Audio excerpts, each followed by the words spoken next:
Hi, we are Group D, formed by Zaida, Núria, and Ivet, and me, Mar, and we are going to explain our Ecodesign project about redesign of an eraser. These are the main points of our project, and we are going to explain each one in detail. To eco-design a product, we have to take into account many things: the materials used and all the life cycle of this product, including the end of life. Then we have to take into account all these things and think of each one carefully. So first, we're going to explain the manufacturing process. The riser is made by rubber, which can be natural or synthetic. So there are two different methods to obtain it. The first, the natural one, comes from the latex.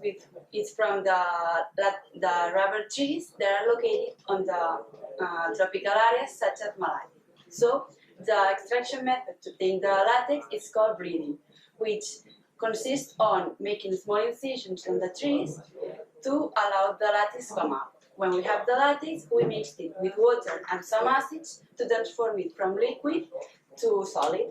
Then we grind it to make it softer and more sticky, and we add some substances to obtain the consistency that we want. Then with the synthetic rubber, it's produced by an emulsion process with styrene and butadiene. These two substances are obtained by subjecting some petroleum derivatives chemicals in various chemical reactions. Then we have made these chemical reactions, we mixed it with water, soup, and a catalyst to form the rubber that we want. Finally, we add some stabilizers and modifiers to prevent the disintegration and change the properties. Finally, we're going to explain the manufacture of the riser, which starts when the rubber, even the natural synthetic, arrives to the factory.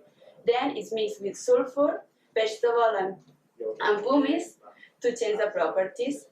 Then this mixture is heated and put it onto a boil to cool it, and finally we change the eraser.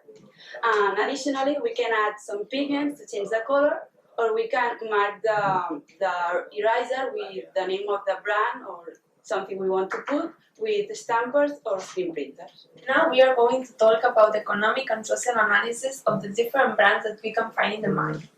We have analyzed 3 different brands: Milan, Faber-Castell, and Stadler.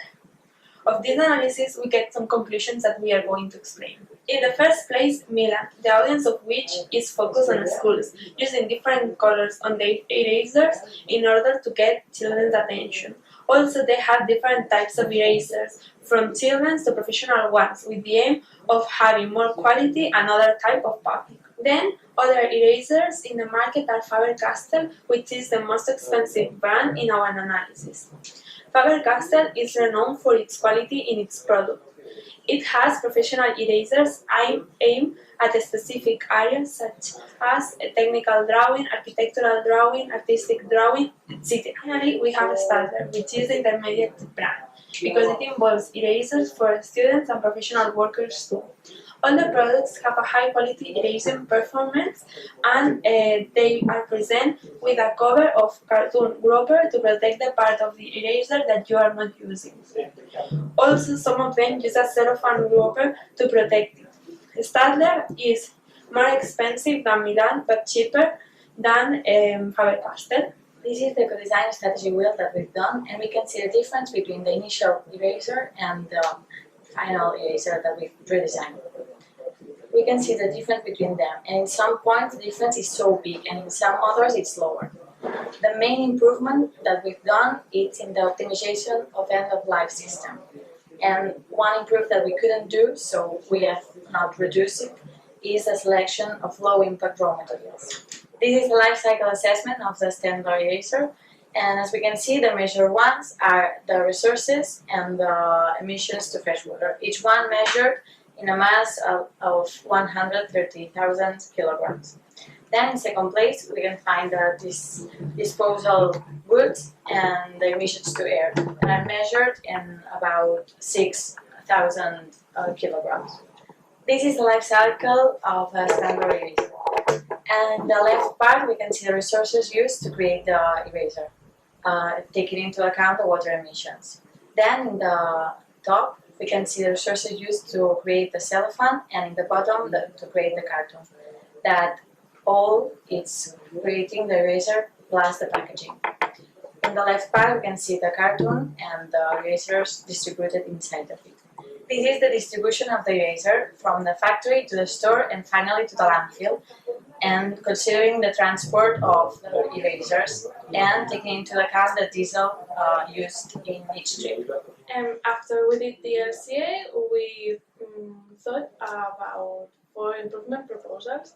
The first one is to change the transport mode, because we distribute the erasers using trucks that travel all around the country, and the headquarters is located in Barcelona, so the trucks have to travel long distances. And these trucks consume about 32 liters of diesel per 100 kilometers, which means a lot of emissions and consumption of resources. So as these lorries are ruled by the Euro 1, we thought that we change it to the Euro 5 so we could reduce the consumption of the trucks and the emissions to the air. The second one is recycle.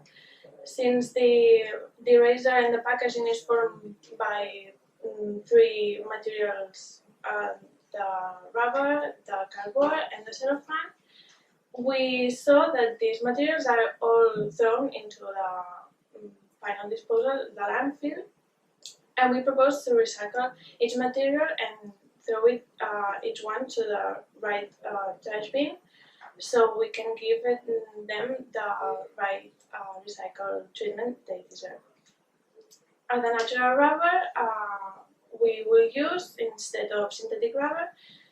So as the synthetic rubber is formed mainly by chemicals and plastics, we thought that it could be better to use some natural resources and investigate if it is better the natural than the synthetic.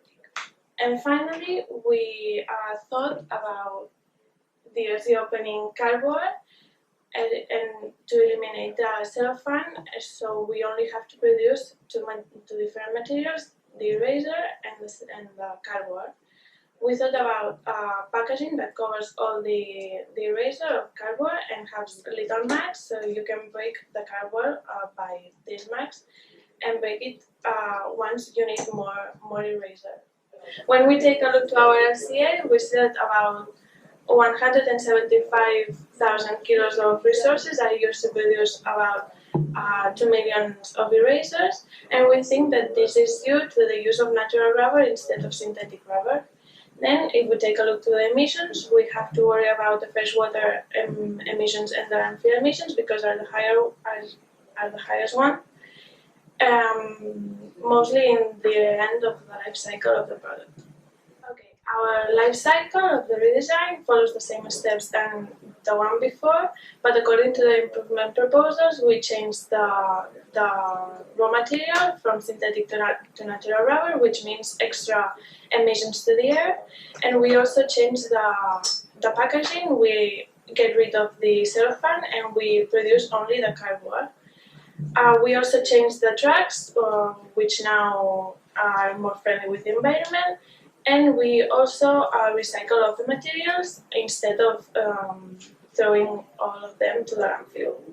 Finally, when we have the graphics from the two LCAs, we compare between them, and we see that in some of the graphics we have improved, and in some others we failed.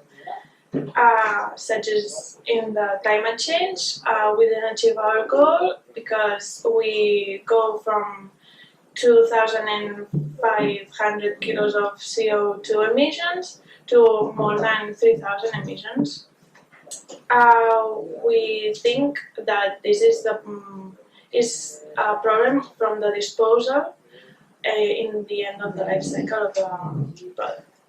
Then, in the freshwater ecotoxicity, we can say we improve, we achieve our goal, because we reduce the emissions from 9 kilos of 1.4 dB equivalent to about 4 kilos.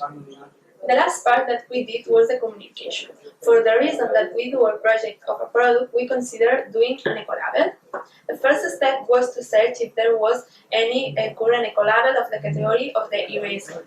We could not find anyone, so we decided to create it. For this, we had searched an official document in the Generalitat website to find application form. We fill it out. The next step could be to send it to the government for analysis and, if correct, receive the ecolabel license. So finally, to conclude this presentation, we have to say that during all this project, we have seen that the impacts of a product, they are not only focused in one stage, so they are developed during all the different stages of the life cycle, such as the manufacturing, the disposal, or the extraction of the raw materials. Also, all the products, even the ones that are eco, have impacts on the environment. So our objective as people that live in the earth is to choose the ones that have the less impact and promote them, which are the ones that have the ecolabels. Speaking of our eraser redesign, we have to say that it's not as good as we thought on the first place, because we have seen that there are some impact categories that we have decreased the results, such as the ecotoxicity or the terrestrial acidification, but there are others that we have increased the impact, like the climate change or the water depletion. So we have to say that it's necessary to keep developing our design and take further steps so we can keep some of the improvement that we choose, like the substitution of the transport mode, but we have to keep investigating and keep researching to achieve a product finally that is sustainable and friendly with the earth.